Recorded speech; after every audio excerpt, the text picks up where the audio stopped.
नमस्कार दोस्तों, स्वागत है आपका एवन जी की स्टडीज़ में।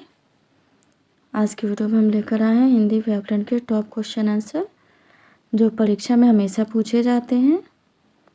अगर आप किसी भी परीक्षा की तैयारी कर रहे हैं तो ये वीडियो आपकी सहायता करेगी, इसलिए वीडियो को आप लोग पूरा देखें। इनमें से जितने भी क्वेश्चन के आंसर जानते हैं प्लीज़ कमेंट बॉक्स में अपना स्कोर ज़रूर दीजिएगा।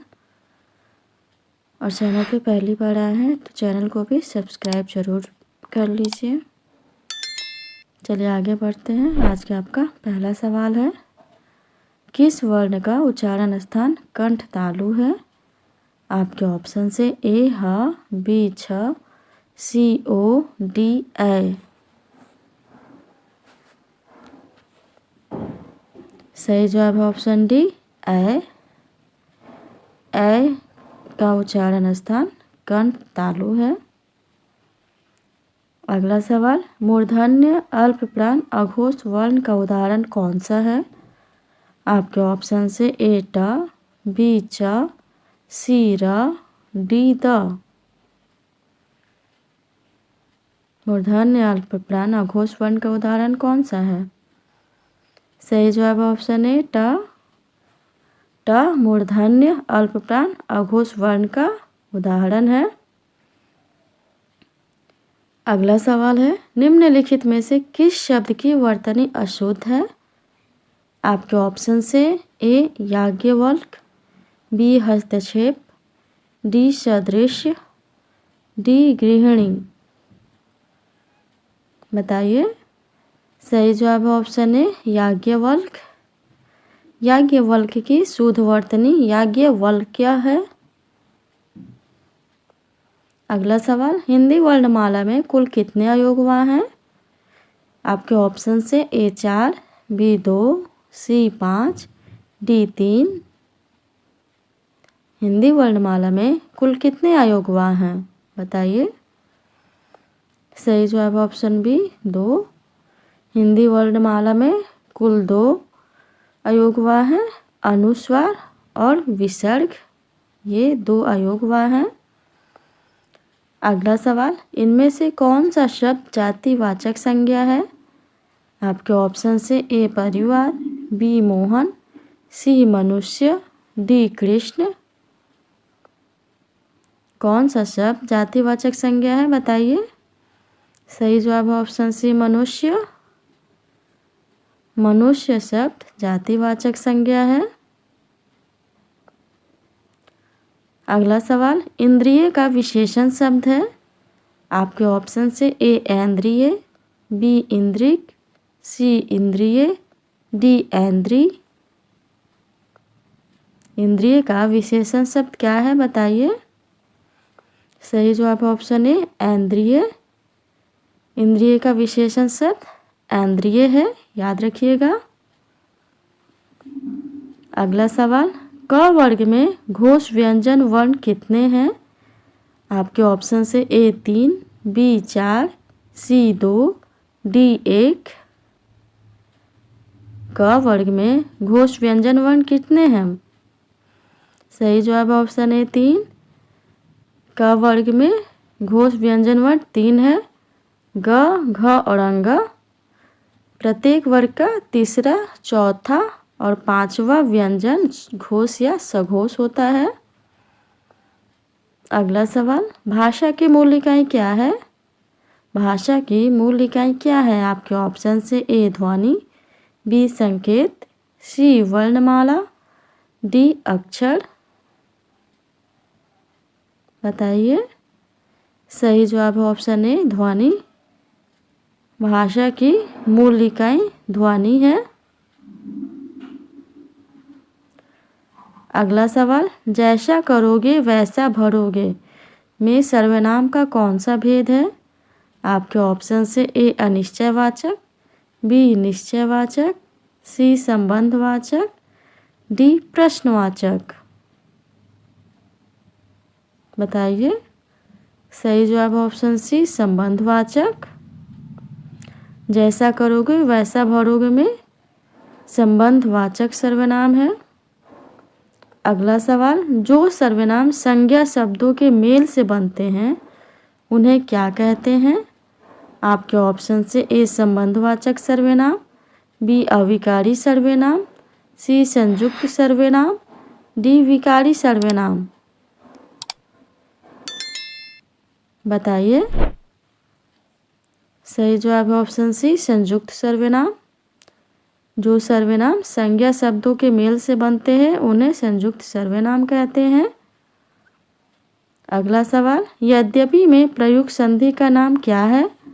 आपके ऑप्शन से ए गुण संधि, बी अयादि संधि, सी यण संधि, डी दीर्घ संधि।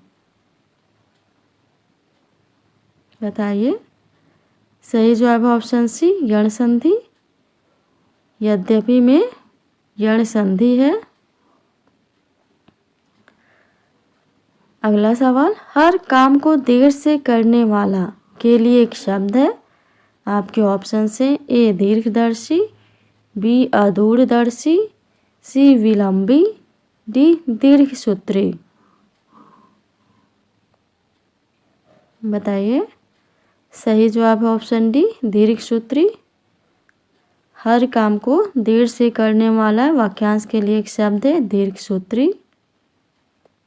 अगला सवाल, जिस छंद के पहले तथा तीसरे चरण में 13-13 और दूसरे तथा चौथे चरण में 11-11 मात्राएं होती है वह छंद कहलाता है।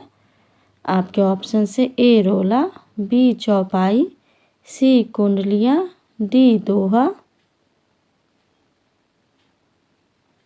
सही जवाब है ऑप्शन डी दोहा।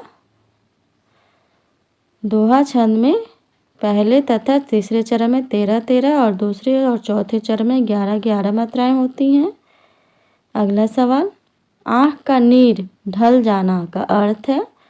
आपके ऑप्शन से ए मरते समय आंसू बहाना, बी निर्लज हो जाना, सी निरुत्साहित होना, डी निष्प्रभ होना।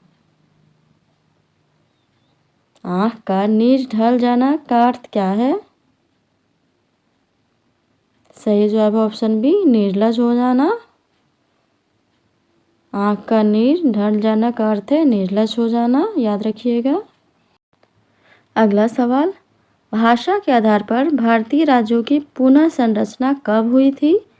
आपके ऑप्शन से ए 1952 ईस्वी में, बी 1953 ईस्वी में, सी 1954 ईस्वी में, डी 1956 ईस्वी में। सही जवाब है ऑप्शन डी 1956 ईस्वी में। भाषा के आधार पर भारतीय राज्यों की पुनः संरचना 1956 ईस्वी में हुई थी। अगला सवाल, माधुर्य गुण का किस रस में प्रयोग होता है? आपके ऑप्शन से ए शांत, बी श्रृंगार रस, सी भयानक, डी रौद्र। माधुर्य गुण का किस रस में प्रयोग होता है? सही जवाब है ऑप्शन बी श्रृंगार रस में। माधुर्य गुण का श्रृंगार रस में प्रयोग होता है। अगला सवाल, प्रेमचंद के अधूरे उपन्यास का नाम क्या है? प्रेमचंद के अधूरे उपन्यास का नाम क्या है? आपके ऑप्शन से ए गबन, बी रंगभूमि, सी मंगलसूत्र, डी सेवा सदन। सही जवाब है ऑप्शन सी मंगलसूत्र। प्रेमचंद के अधूरे उपन्यास का नाम मंगलसूत्र है, याद रखिएगा। अगला सवाल है, आपका तत्सम क्या है? आपका तत्सम क्या है? आपके ऑप्शन से ए आत्मा, बी अपनापन, सी निज, डी आत्मजा। बताइए। सही जवाब ऑप्शन ए आत्मा। आपका तत्सम आत्मा है। अगला सवाल, तीक्ष्ण शब्द का विलोम कौन सा है? आपके ऑप्शन से ए प्रखर, बी क्षीण, सी मंद, डी तीव्र। तीक्ष्ण शब्द का विलोम कौन सा है? सही जवाब ऑप्शन सी मंद। तीक्ष्ण शब्द का विलोम इनमें से मंद है। अगला सवाल है, मुकुंद किसका पर्याय है? मुकुंद किसका पर्याय है? आपके ऑप्शन से ए विष्णु, बी शिव, सी सूर्य, डी कामदेव। बताइए मुकुंद किसका पर्याय है? सही जवाब है ऑप्शन ए विष्णु। मुकुंद विष्णु का पर्याय है, याद रखिएगा। आज के लिए इतना ही। आज का वीडियो आपको कैसा लगा कमेंट बॉक्स में ज़रूर बताइएगा। वीडियो अच्छा लगा हो तो प्लीज़ वीडियो को लाइक ज़रूर कर दीजिए और चैनल पे पहली बार आए हैं तो चैनल को भी सब्सक्राइब ज़रूर कर लीजिए। धन्यवाद।